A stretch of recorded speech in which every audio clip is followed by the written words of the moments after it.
Hello everyone, I am unboxing the Corolla cart, heavy duty steel utility cart. It has removable sides, 13-inch tires, it's about 1200 pounds, so it's really heavy. It says it's going to be easy assembly. I'm going to try it right now. This is the box opened with all the components in it.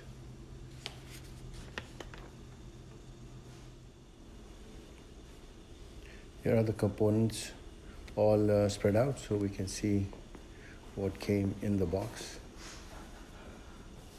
The tires, the sides,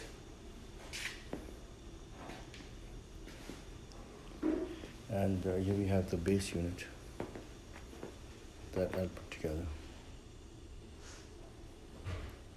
This is the completed cart upside down with the tires in place.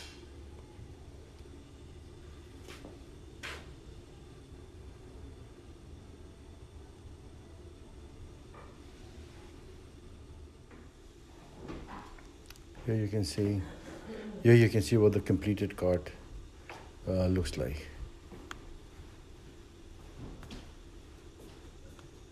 It's pretty big actually. It's pretty decent size. Can do a lot of stuff with it. Hope it helps.